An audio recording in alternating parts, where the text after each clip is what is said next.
Jerita nelayan di perairan Tangerang akhirnya sampai ke telinga Presiden Prabowo Subianto. Presiden bahkan menginstruksikan untuk segera membongkar pagar laut sepanjang 30 km itu. Jurnalis Metro TV Ardan Anugrah dan juru kamera Widiarto datang ke perairan dekat desa Surya Bahari. Mereka pun menemukan pagar laut itu masih gagah terpancang hingga hari ini. Hari ini kami punya misi untuk kembali melihat pagar laut misterius di perairan Tangerang, Banten. Dari Jakarta, butuh 1 jam lebih untuk sampai di desa Surya Bahari, Kecamatan Paku Haji, Kabupaten Tangerang. Saya ingat betul, di tanggal 9 Januari 2025, pagar laut sepanjang 30,16 km ini resmi disegel. Pemiliknya pun diultimatum untuk segera membongkarnya dalam waktu 20 hari. Namun 8 hari berselang, pagar laut ini masih gagah terpancang. Tak ada satupun yang membongkar. Ya pemirsa, saat ini saya sudah berada di tengah laut utara Kabupaten Tangerang, tempat di mana pagar-pagar bambu misterius ini terpasang. Dan update-nya, meskipun sudah ada instruksi dari Presiden Prabowo Subianto agar Kementerian Kelautan dan Perikanan mencabut ataupun juga membongkar pagar-pagar ilegal ini, namun bisa kita lihat bersama bahwa kondisinya saat ini pagar-pagar bambu masih terpasang dan belum dibongkar. Meskipun di sebelah sana bisa Anda lihat sendiri pemirsa, ada spanduk penyegelan dari Dirjen PSDKP Kementerian Kelautan dan Perikanan bahwa pagar-pagar ini ilegal karena tidak memiliki izin PKKPRL ataupun juga persetujuan kesesuaian kegiatan pemanfaatan ruang laut. Nelayan sejatinya sudah melaporkan berbagai keluhan tentang pagar laut ini ke Pemda sejak September tahun lalu, tapi tidak ada respons yang konkret. Nelayan pun bakal bernasib malang jika pagar masih membentang. Ya kan, ini sudah ada instruksi meskipun memang masih belum dibongkar begitu ya Pak ya. Bapak berharap sesegera mungkin ya Pak ya? Kalau bisa mah secepat mungkin Pak, kalau bisa mah supaya nelayan ini bisa, maksudnya bisa segera melaksanakannya bebas. Kalau ini kan terganggu, terlihat kalau nelayan kan merasa terganggu itu Pak, ya kan. Jadi aturan dia narik ke sini nggak bisa karena patok-patok ini kan jalurnya menghalangi jalan, menghalangi usaha lah ibaratnya. Saya perwakilan dari nelayan, kalau bisa mah segera cabut. Anggota Ombudsman RI bahkan menaksir potensi kerugian yang ditanggung nelayan karena aksesnya terhalang pagar laut ini bisa mencapai 9 miliar rupiah.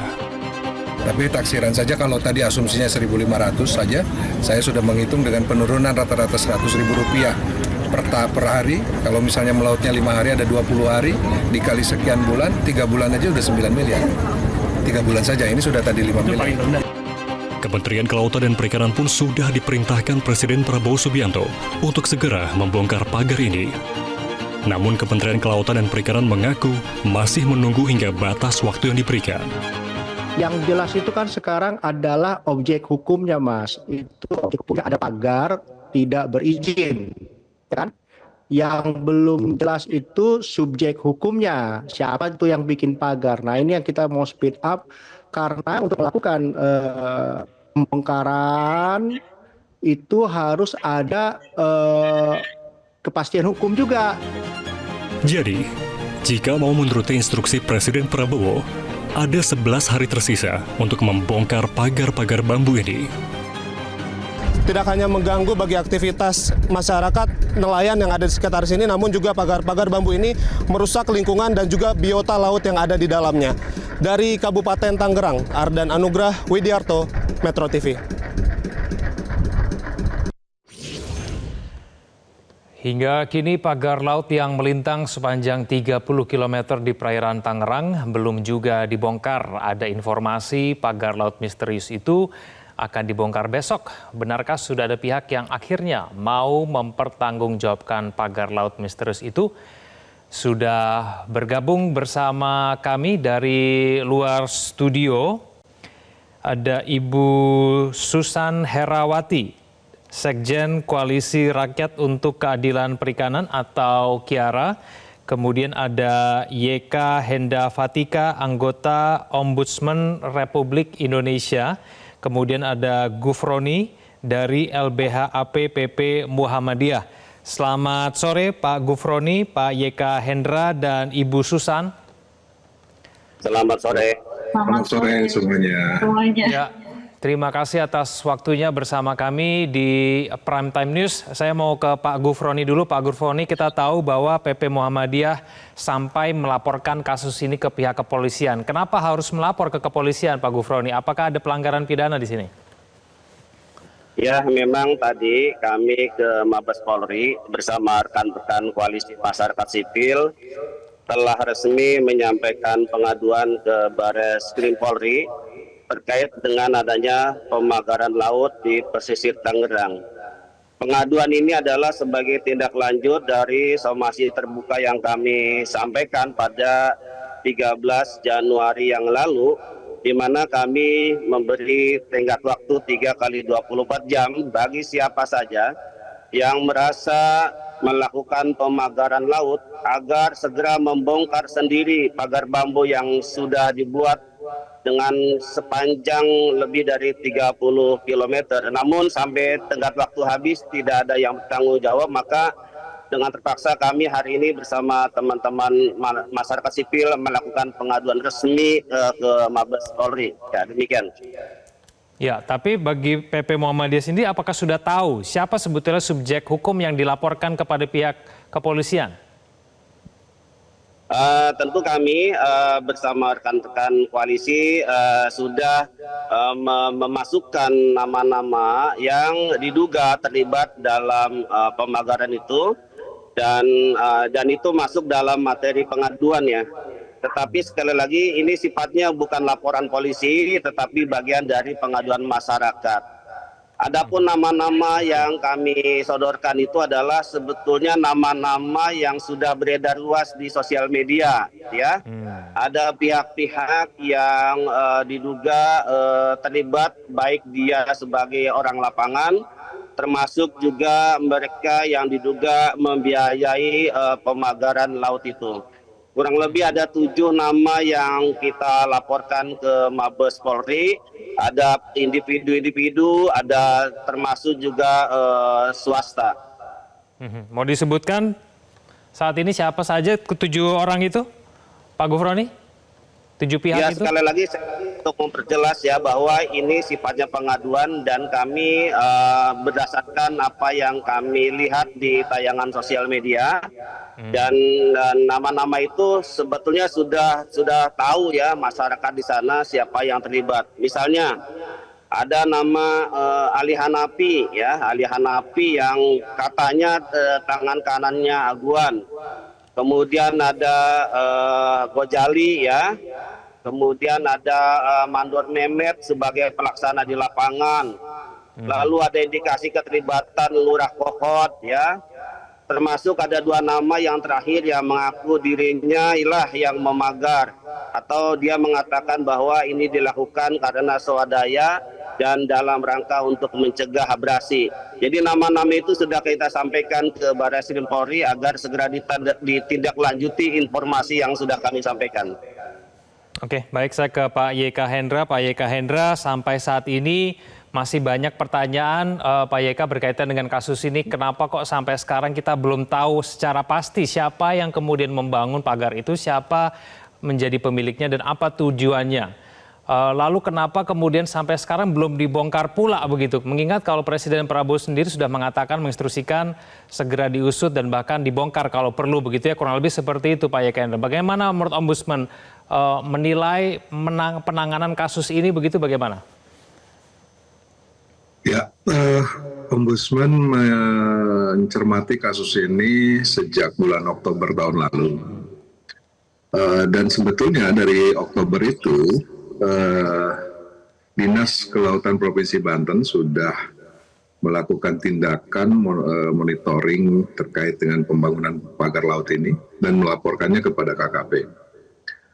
Hingga eskalasi ini terus memuncak dan pada tanggal 5 Desember, pada akhirnya saya memutuskan untuk melakukan observasi.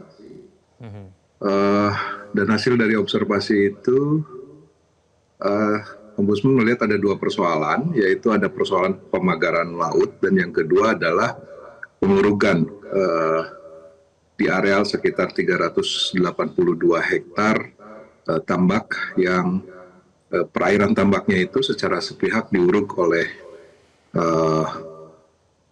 kelompok masyarakat tertentu, dan itu mengakibatkan tambak-tambak sisanya yang masih beroperasi tidak bisa berbudidaya. Nah, jadi atas dasar hal itu, Ombudsman, saya sendiri sebagai penanggung jawab dari pusat, meminta agar Kepala Kantor Perwakilan Ombudsman di Provinsi Banten segera melakukan investigasi. Dan akhirnya investigasi dilakukan, mulailah dengan terduga pot yang melanggar melanggar potensi maladministrasi adalah Dinas Kelautan dan Perikanan Provinsi Banten. Rupanya mereka berkoordinasi sampai akhirnya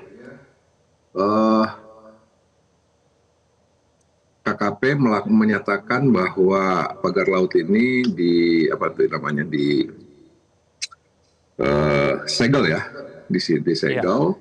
Dan investigasi Ombudsman tetap dilakukan, dan kemarin 2 hari yang lalu saya mengundang semua pihak yang terkait untuk melihat persoalan dan apakah kami semua memiliki sudut pandang yang sama, dan alhamdulillah ternyata di situ dalam kunjungan bersama itu ada beberapa sudut pandang yang sama dan ada 4 poin. Pertama, menurut Kementerian Perekonomian itu bukan wilayah PSN. Mengapa ini penting? Karena pembangunan itu bisa merajalela seperti itu menurut keterangan masyarakat karena selalu mengatasnamakan PSN. Dan dari keterangan Kementerian Perekonomian kemarin, wilayah PSN itu tidak pernah menyentuh laut. Jadi itu speak satu bukan wilayah PSN. Yang kedua, wilayah sepanjang 30 km itu adalah wilayah laut yang belum ada kepemilikan atas nama siapapun. Jadi clear, kalau menurut istilah TRBPN ini belum ada yang menguasai. Artinya itu berarti dilakukan di wilayah negara gitu ya. Tidak ada yang menguasai lah istilahnya gitu ya. Jadi lautnya di kawasan laut, berarti itu di kawasan milik negara. Yang ketiga, karena penancapan bambu itu berarti pemanfaatan ruang laut, maka itu seharusnya ada AMDAL-nya, dan fix menurut keterangan Kementerian Lingkungan Hidup itu tidak ada AMDAL-nya. Yang keempat, karena itu pemanfaatan ruang laut juga, KKP selaku pemberi izin dan itu ternyata tidak ada izinnya. Jadi fix ini persoalan pemagaran laut ini siapapun yang melakukannya ilegal. Ya, mengapa ini penting? Kalau misalnya memang penting? semua sudah sepakat bahwa pagar laut itu adalah ilegal begitu ya, lalu kenapa kemudian tidak ada tindakan tegas gitu untuk mencabutnya? Kenapa perlu disegel? Bahkan sampai sekarang ini tidak ada yang mengaku itu menjadi miliknya begitu. Kenapa tidak langsung dicabut saja? Ya, itu adalah yang jelas pertanyaan itu yang bisa menjawab KKP, mengapa tidak segera mencabut.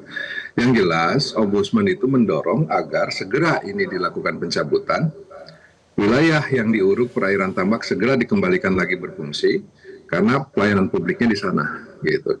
Nah, tentunya nanti Ombudsman akan memberikan tindakan korektif. Di dalam tindakan korektif itu akan menyebutkan beberapa hal yang sebetulnya itu potensi terhadap pidana.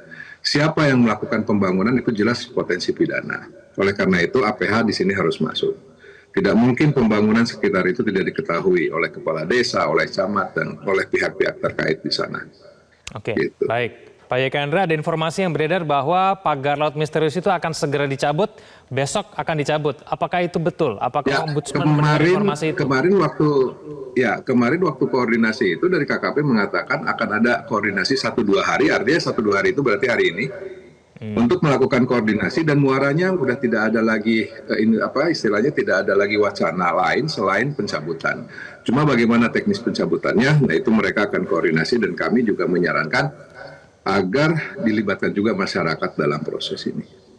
Oke, baik. Saya ke Bu Susan. Bu Susan, apa tanggapan Anda berkaitan dengan sampai saat ini kita belum tahu itu siapa yang punya, dan kita masih bertanya-tanya kenapa itu belum dicabut juga, padahal sudah sepakat itu semua adalah ilegal begitu. Bu Susan, silakan. Ya, ini menarik ya, karena Pertama, pemagaran ini mendapat atensi luar biasa karena juga kasusnya viral dan dekat dengan ibu kota gitu ya, atensinya luar biasa. Padahal sebenarnya kasus-kasus serupa berkaitan dengan perampasan ruang ini juga bukan terjadi hanya di Tangerang, Banten, tapi nyaris di seluruh pesisir dan pulau-pulau kecil yang ada di Indonesia. Yang terjadi di Tangerang, Banten ini adalah gambaran kecil gitu ya dari cara negara ini menjaga lautnya. Bagaimana kemudian kita bisa kecolongan berdiri 30,16 kilo pagar tanpa kita ketahui siapa pemiliknya. Di sisi lain juga yang beredar jadi seperti bola liar karena ada dikaitkan dengan PSN, kemudian juga dipertanyakan ini ilegal atau ilegal gitu. Sebenarnya pada prinsipnya bagi nelayan ya ini apapun itu mereka tidak membutuhkan apapun untuk memagari lautnya gitu, karena secara prinsip kalau kita berkaca pada konstitusi yang memang dimiliki oleh masyarakat pesisir, mereka itu punya hak untuk mengakses dan mengontrol ruang hidupnya. Kalau kemudian pagar ini berdiri, gitu ya, itu artinya mereka tidak memiliki akses yang utuh terhadap ruang hidupnya. Dan kalau kita telusuri dari garis waktu, gitu ya, kan ini bukan tidak diketahui sebenarnya. Artinya kalau kita lihat timelinenya gitu ya, dari Agustus 2024 kan DKP sudah tahu gitu. Ya. Ini bukan pagar 1-2 meter, tapi ini 30 kilo gitu ya, yang panjang sekali gitu, dan ini berada di depan mata kita. Dan kemudian di September sebenarnya PSDKP, Polsus dan DKP sebenarnya sudah turun. Ini saya selalu sampaikan. Artinya saya mau mengingatkan kepada kita semua bahwa sebenarnya ini sudah ada upaya gitu ya, yang dianggap sebagai bentuk pemantauan dari bulan September gitu. Artinya kalau memang mau diambil satu langkah konkret, KKP nggak butuh waktu yang cukup lama untuk kemudian memutuskan mencabut gitu, karena sudah menjadi keluhan masyarakat, khususnya nelayan yang menangkap ikan. Mereka ini kan kesulitan untuk mengakses lautnya karena ongkos mereka jadi berganda gitu ya, karena jarak tempuh mereka semakin jauh. Kemudian juga kalau kemarin melihat ada beberapa orang yang mengatakan nelayan itu tidak terganggu, nah itu juga menarik gitu ya, padahal sebenarnya nelayan ini sangat terganggu gitu. Biaya produksi mereka meningkat, apalagi di bulan Januari sampai nanti Maret ini kurang lebih adalah musim di mana ombak ini tinggi sekali gitu. Kalau kemudian lautnya dipagari, bagaimana kemudian mereka bisa mendapatkan ikan dan mencukupi kebutuhan nelayan ya, kebutuhan keluarganya gitu.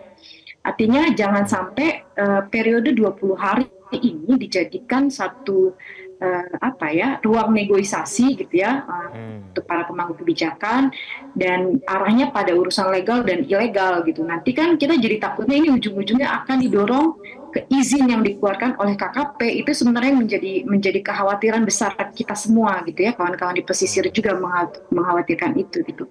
Artinya memang kami sangat menunggu gitu KKP membuat gebrakan baru yang lebih progresif di awal tahun, karena kalau kemudian ini benar-benar dibongkar, ini menjadi satu kasus yang luar biasa besar terkait dengan pengelolaan ruang di mana KKP berani berdiri.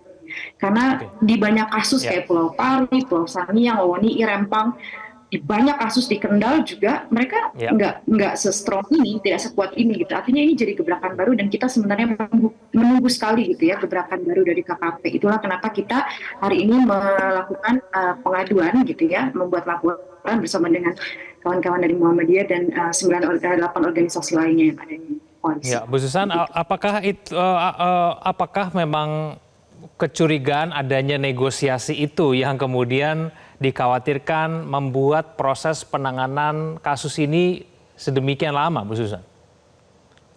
Kami mengkhawatirkan itu gitu. Tadi kalau lihat dari garis waktunya kan sebenarnya dari September ya Kak ya, dari September 2024 kemudian kasus ini viral, baru semua orang atensinya ke sana dan KKP gerak turun gitu. Ombudsman pun mengatakan, kawan-kawan Ombudsman mengatakan bahwa Oktober sebenarnya sudah ada tensi cukup besar gitu. Artinya kan cukup kok waktu sebenarnya waktu itu kalau memang KKP punya posisi yang kuat ya untuk kemudian pertama bongkar dulu deh siapa yang melakukan pemagaran. Nggak mungkin pemagaran ini dilakukan nelayan.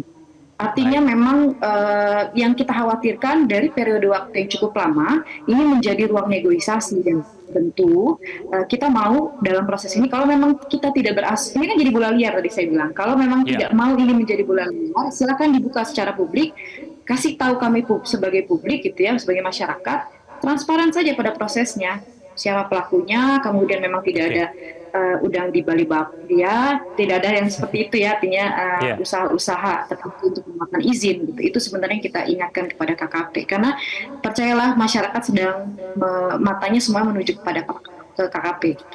Oke, baik, saya ke Pak Gufroni.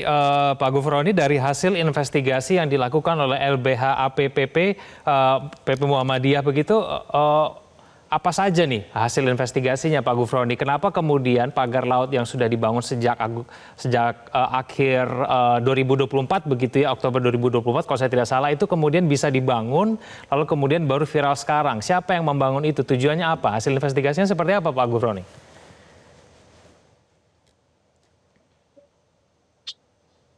Jadi hasil investigasi kami sebetulnya bukan dari bulan September ya. Kami dulu pertengahan Juli 2024 sudah melakukan penelusuran ke pesisir pantai Tangerang. Tujuannya sebenarnya tidak untuk melihat pagar bambu, karena kami tidak menduga kemudian ada pagar bambu yang luar biasa panjang itu. Tujuan kami sebetulnya untuk melihat proyek pembangunan PSN PIK 2 lebih dekat gitu ya. Karena kita ingin lihat sejauh mana progresnya.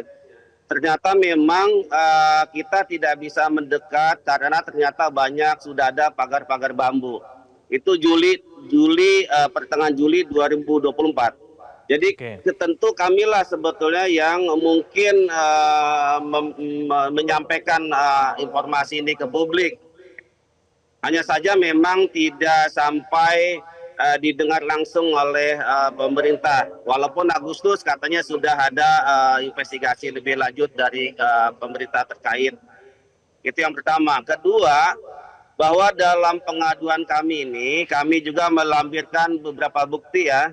Pertama adalah foto bergambar pagar bambu yang memang kita foto langsung di pesisir itu pada saat hari Senin yang lalu. Oke, baik. Lalu kita juga bawa potongan bambu, ya. Pak kita bawa potongan bambu. Saya potong ya.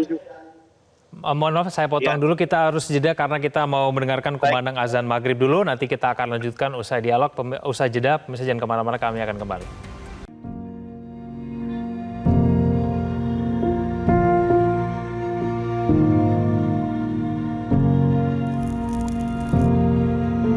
Nasib miris dirasakan nelayan di Kabupaten Tangerang, Banten. Mereka begitu terganggu dengan adanya pagar laut.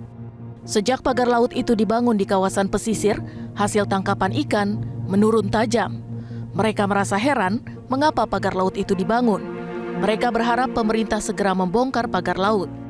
Barang itu kan ibarat nelayan kecil mah itu terganggu lah bagaimana gitu, ganggu banget. Dengan dipasangnya pagar-pagar itu Bapak merasa terganggu ya? Terganggu sekali, ikan jadinya ada di ajarannya dipatok aja gitu. Susah masalah tahurnya gitu, tahur jaringnya gitu. Kebanyakan nyangkut aja jaringnya gitu. Kalau bisa dicabut aja dulu lah, sementara belum dipakai mah gitu. Gitu. Mengganggu ya Pak? Mengganggu sekali kalau bisa mah. Kalau keluar malam sering nyasar, sering nabrak, terus jaring sering nyangkut di situ. Kalau produksi ikan terganggu juga nggak Pak? Kalau produksi ikan mah kayaknya enggak sih, cuma itu aja tuh. Jalan kita kalau nyari ikan keganggunya di situ. Terganggu lah. Kenapa tuh? Ya udah di pinggirnya nggak ada, ikan di pinggirnya nggak ada, susah sih nawurnya kayak gitu. Kalau bisa mah dibongkar. Oh iya. Kalau untuk perjalanan juga terganggu ya? Ini terganggu kalau musim ombak. Gitu. Jaringan Rakyat Pantura atau JRP Kabupaten Tangerang mengklaim pembangunan pagar laut dibangun oleh masyarakat setempat secara swadaya. Tujuannya sebagai langkah mitigasi bencana tsunami dan abrasi. Pernyataan JRP dinilai tidak masuk akal oleh Koalisi Masyarakat Sipil Tangerang. Di saat kondisi nelayan kesulitan dan sulit mencari tangkapan laut, namun memiliki uang untuk membangun pagar bambu. Sesuatu yang lucu buat kami dan sangat tidak masuk akal. Kami menilai bahwa mereka itu aja sengaja untuk dipasang ya untuk menutupi kejahatan pemagaran laut ini. Ya, jadi seakan-akan mereka siap pasang badan dan tentu oleh karenanya maka orang-orang yang terlibat itu yang saya sebut adalah nelayan-nelayan abal-abal, ya tentu kami akan sampaikan ke Mabes Polri. KKP sudah menegaskan pagar laut ini melanggar peraturan tata ruang laut dan tidak memiliki dokumen persetujuan kesesuaian kegiatan pemanfaatan ruang laut. Ya, kembali bersama kami di Prime Time News. Saya kembali ke Pak Gufroni. Mohon maaf Pak Gufroni, tadi saya potong. Tadi Pak Gufroni menyampaikan ada bukti foto ya, Pak Gufroni ya. Ini bukti foto apa nih Pak? Ya, tadi saya tambahkan bahwa kami memberikan bukti foto selain pagar bambu itu, ya hasil investigasi kami. Juga kami tadi membawa beberapa potong bambu yang sempat kami amankan. Ya, jadi kita dapat dari perairan dan itu memang salah satu pagar bambu.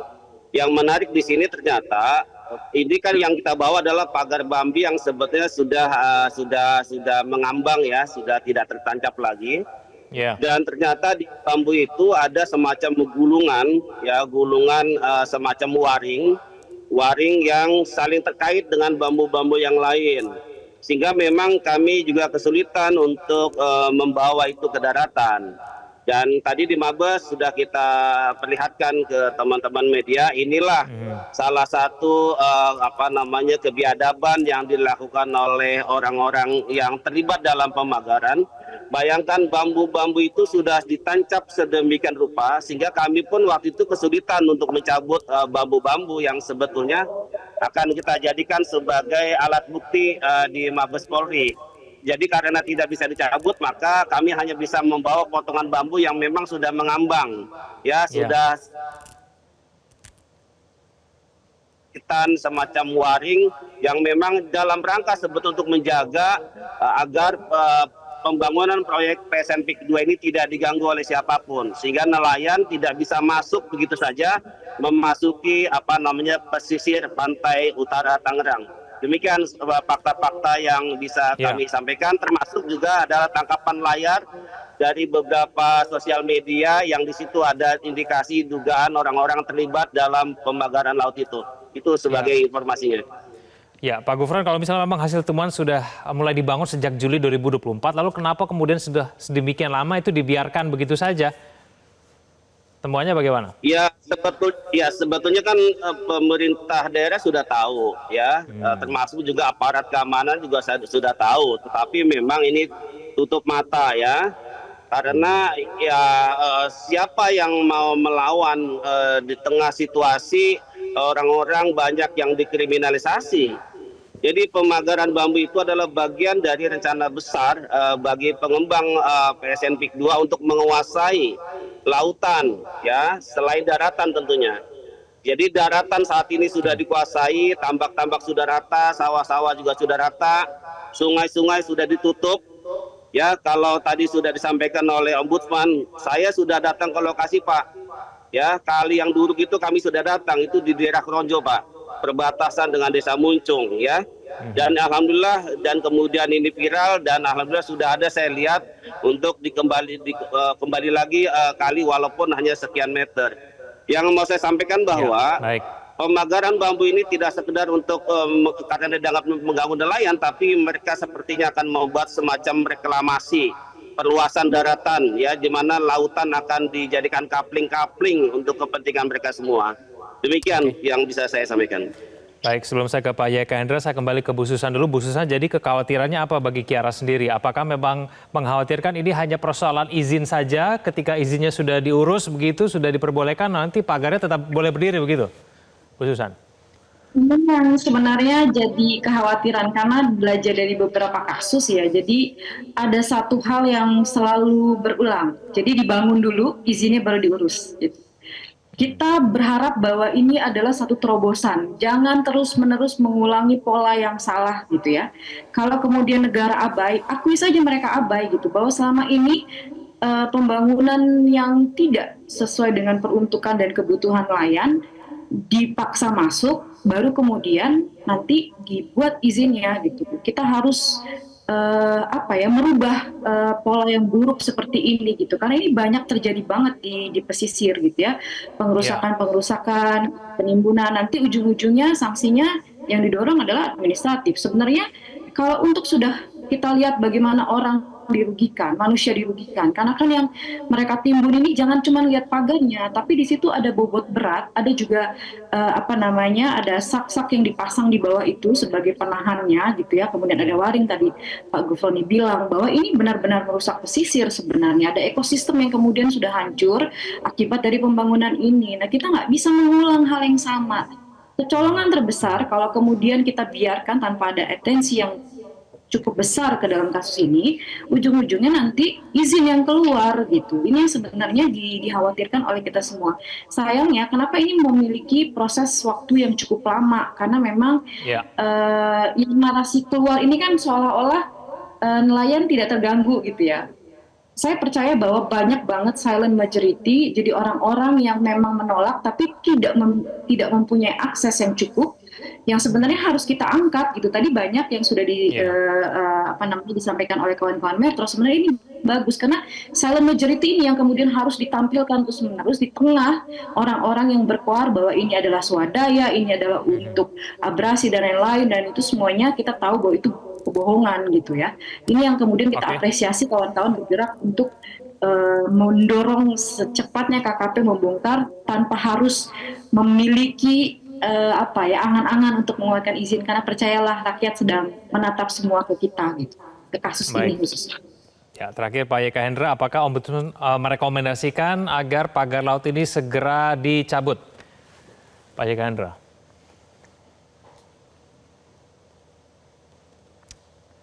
Halo, Pak YK?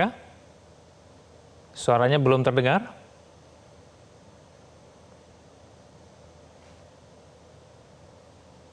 Baik, tampaknya komunikasi kami dengan Pak YK Hendra terputus. Waktunya sudah habis, sayang sekali. Saya ucapkan terima kasih kepada Ibu Susan dan Pak Gufroni dan juga Pak YK Hendra yang sudah bergabung bersama kami dari luar studio. Selamat malam semuanya. Jelajahi cara baru mendapatkan informasi. Download Metro TV Extend sekarang.